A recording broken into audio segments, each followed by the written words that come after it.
I'm Andy Bilger with Degavino in Stonewall, Texas. The question was, how would you describe our winemaking process? We're a low intervention winemaking.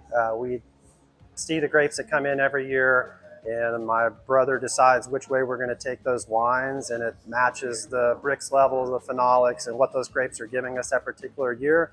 We don't have a recipe that we try to force those grapes into producing. And so because of that, we really consider ourselves low intervention winemakers.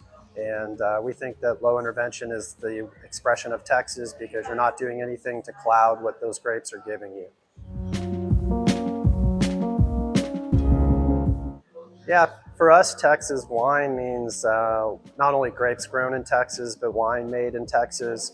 And we're true believers in the word in French is vigneron, probably not pronounced correctly, but that means a winemaker who also grows grapes. And we believe that's an important part of winemaking in Texas. For a winemaker to really know what they're doing in the winery, they've got to have those plants in front of them, we think, all year round. So we're very centric on hill country grapes. This year we produced 90% of 4,200 cases, 4,300 cases from hill country grapes. So we value our hill country growers. We grow 40% of our own here on the property, on the estate, and we're about to plant a few more acres here in the next 2 years. So for us, winemaking, Texas grapes, is producing Texas wine. And by any other definition, we don't think it's Texas wine. Here on the property, we grow 9 varieties of grapes. We grow 5 from the Iberian Peninsula. We grow some from France and also from Italy.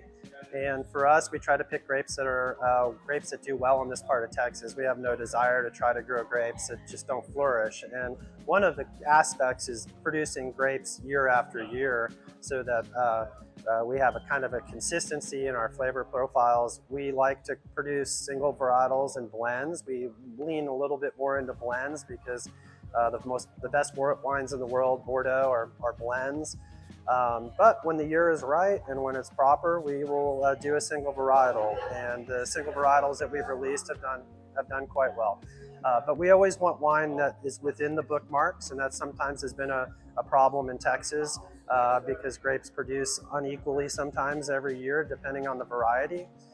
So for us to put a Tempranillo on a Tempranillo bottle, it has to fit within the bookmarks of where a Tempranillo should from a Psalm standpoint or from a WSET standpoint. And if it doesn't, then we believe it's a great opportunity to show what it does through a blend. We also blend wines that are very good single varietals because we think they're even more awesome blended together. So our Cuvée Caramissime is one of those over my shoulder. Touriga, Merlot, we did that in 2018. People thought it was unusual. Here we are in 2022. Now Touriga is a new Bordeaux grape. So the two go together hand in hand. It looks like today, but back then we had no idea and we weren't that clever. We just thought it tasted really good together, so we blended them. So anyways, that's what we do here at Degavino.